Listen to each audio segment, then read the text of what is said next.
Hey, what's up YouTube? Dom the Smartphone Guy coming back at you with another video, and today we're going to take a first look at the Moto G5s Plus. Now this one is the special edition of the Moto G5 Plus line. This comes in a very similar box to what you got on the Moto G5 Plus. This was just released today, and I should mention here that I picked mine up at Best Buy, so it is available right now at Best Buy. Here it is. So I have the 32 gig version that comes with 3 gigs of RAM, and you can see that right now it's $230. It will go up, I believe, $50 at some point. I don't know when that's going to happen, but right now it's available for $230, or you can get the 4 gigs of RAM 64 gig variant for $300 at the moment. So that's just if you pick it up right now. Again, it's available at Best Buy, also at some online retailers, as well as Motorola.com. So let's go ahead and flip it over because they mentioned some of the key features of this device on the back. So we have an increased display size from the 5.2-inch display on the Moto G5 Plus without the S. So 0.3 inches increase, so we're going up to a 5.5-inch display, which that was actually one of my complaints about the G5 Plus, was the fact that it was only a 5.2-inch display. So that's an improvement for me. I like that change. Again, we have a 1080p display. We have the exact same processor, so the Snapdragon 625, which is a fantastic processor both in terms of performance and in terms of battery efficiency, so that's a nice plus there. We have dual 13 megapixel cameras here, so in this case we have dual 13 megapixel cameras, whereas the G5 Plus without the S, we just had one 12 megapixel camera, and for a budget phone that actually took some pretty decent pictures in my opinion. And then we have a phone that works on all major carriers in the US. So it's fantastic. You get an unlocked phone that really is a fantastic device for $230 right now, or $240, whatever that was. I believe it was $229 and change. So let's go ahead and open it up. You can see that I've actually already removed the screen protector on there, but I wanted to put it back on just so you could see some of the other things that they mention on here. So we have a 3000 milliamp hour battery, which is the exact same size battery that you got with the Moto G5 Plus, and pretty much it. Everything else is basically the same. We'll look at the phone in just a second. So in the box you get some instructions. Make sure you read that because it says read me. That's a command. And then we have something else here, some other kind of booklet. We have our micro USB cable, we have a SIM removal tool there, and we have a turbo power brick. So that's great. They include the turbo power brick. Fantastic. All right, so let's go ahead and take a look at the phone. So I'll go ahead and remove this screen protector. Again, it's been removed already.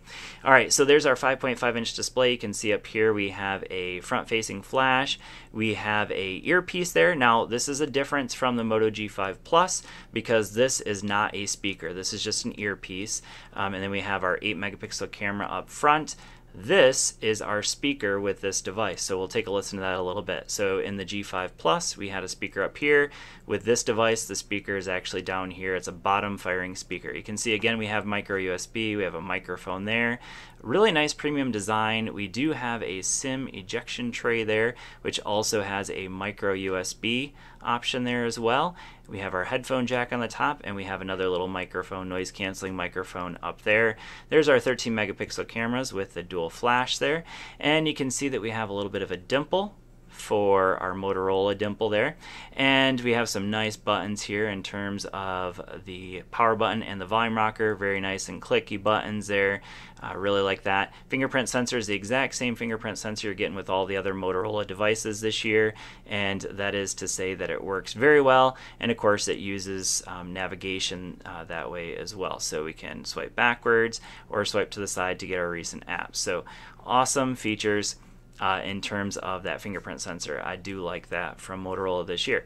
Now, one other thing I want to mention that's a little bit of a difference from the Moto G5 Plus is I think in this case we have a little bit more of a premium design. So I don't know if you remember the Moto G5 Plus. It had kind of a goofy looking plastic down here, basically along the entire side, and then it had an aluminum back.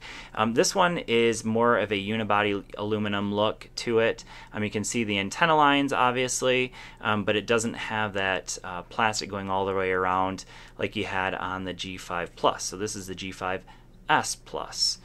So the special edition, I guess, of this year. So let's go ahead and talk about some of the other features. So again, 3,000 milliamp hour battery on the G5 Plus. The battery life was fantastic. I'm guessing it'll probably be really good with this one. Maybe just a little bit less because of the larger display that it's having to light up. But other than that, it's basically the same device. We have the same Motorola software, which is to say very good software. So if I go in here into the settings, you can see that it's basically just stock Android. The one major difference that we have between this and stock Android is, they add on this Motorola privacy. Come down here, we have Android 7.1.1, and it is running the June security patch. Go ahead and hit the home button again. And the main difference between a stock Android experience and the Motorola devices is this app right here, Moto. So we have Moto Actions, Moto Display, and I do like that on the Moto G5s Plus and the Moto G5 Plus, we have a few more options here than you had with the E line. So we have the chop twice for flashlight, which is not available on the E line. I like that. We have the one button nav. Now you can see I already have that turned on. We have a twist for quick capture, another nice feature to have, and then a few other ones here that I clearly don't use. So let's go ahead and test a couple of those out. So let's go ahead and chop it. For the flashlight, I love that feature. That is one that I don't like to live without when you have a Motorola phone for a little while. We have the quick twist of the wrist to get the camera. And again, now with this one, we have the option of using dual cameras. So that means we can get that kind of like bokeh effect or the portrait mode like you get with some higher end devices. And so we'll go ahead and test that out in a little bit, but that is available right up here. So this is our dual camera option right there. So let's go ahead and just try it real quick just to see what we get out of this. So you can see it's over here, it says depth enabled. So we'll see if it, you can see it kind of takes quite a while to do that versus some other phones, some more high-end phones. So if we swipe over here, let's see if that, oh, gotta get into the phone here. And let's see if it did any kind of blurring out there. Maybe a little bit, but I did actually take some pictures earlier with the camera. So obviously you can see that that one worked just fine. If we go back in here, we have the Moto display options as well. So we have a night display and friendly notifications fade in and out while the screen is off. So that's the Moto display, similar to what you'd get like on this device, like the iPhone. So if you have notifications that kind of light up the screen, same thing you got on this device. So software-wise, definitely a fantastic device, no doubt whatsoever. Fingerprint sensor, as I mentioned already, works very well. But other than that, same basic phone as what we have with the Moto G5 Plus, which is to say a fantastic budget option with a few different tweaks. So a little bit bigger display, I would say a more premium look here, and a different speaker, which I'm not exactly sure why they changed that. And then we also have the dual camera. So let's go ahead and take a look at just a few of the pictures I took a little bit earlier, and then we'll go ahead and listen to that speaker, because those are the only major differences between this device and the previous iteration of the G5 Plus. So you can see, I zoomed way in on this picture in order to try to take a picture of a couple of deer. So nothing, you can't really use this this picture as a any kind of tell of what this phone will be like. So nice picture, fall day in Michigan. So I took a picture of the disc golf course, the little basket there. I tried to use the depth effect here, and I noticed that with this it had a hard time really trying to get that depth effect. Here's a picture of a little Rubik's Cube, and you can see that it did a decent job of blurring out. You can see up here that it said that depth was enabled for that picture. So if we zoom in, you can see that it did blur out just a little bit of the Rubik's Cube down here in the corners, but overall it did a good job of blurring out the background with that one. So just some pictures, some earbuds here, same kind of thing. Now this one doesn't have the depth effect, otherwise it would have that little mark there. Looks like that was all the pictures I took so far, but more to come on the actual picture quality of this device in just a little bit. But let's go ahead and take a listen to that speaker. Like I mentioned, we have a bottom firing speaker here this time, so let's go ahead and jump up here into, let's get some royalty-free beats. How about that? I like that. And we'll take a listen to that speaker here in just a second once it finally comes up. Here we go. Turn this up. Google Duo. Oh. Best video call experience. So notice, if I cover this up, still hear sound. I'll come down here, cover up this speaker, and you got nothing. So you can tell, obviously, the speaker is definitely at the bottom this time. Crank it way up. Not too bad. Pretty loud.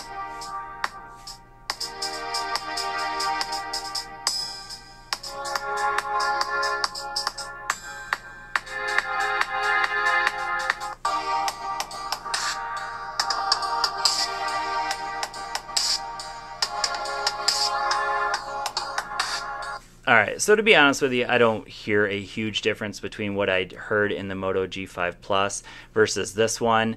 Obviously, the major difference being the bottom firing speaker. But overall, a nice follow-up to the G5 Plus, just a few tweaks here and there. So if you have a Moto G5 Plus, is this worth upgrading to? I would say, you know, right now it's only $230, so yeah, right now it probably would be. Once it goes up to that regular price, it's an additional $50 on top of what you paid for the G5 Plus, so maybe not, but I do like the new look to it. The dual cameras, we'll have to do a little bit more testing with that. I'll do some comparisons with a little higher end phone with dual cameras on the back, the iPhone 8 Plus here. So we'll do some comparisons there and see how this thing holds its own at this price point. But overall, I can say this right now, that Motorola is making some great budget-friendly devices, and I think this is another one of those great budget-friendly devices. So thanks for watching. Let me know what you guys have questions about with this device, and I will see you all in the next video. Peace.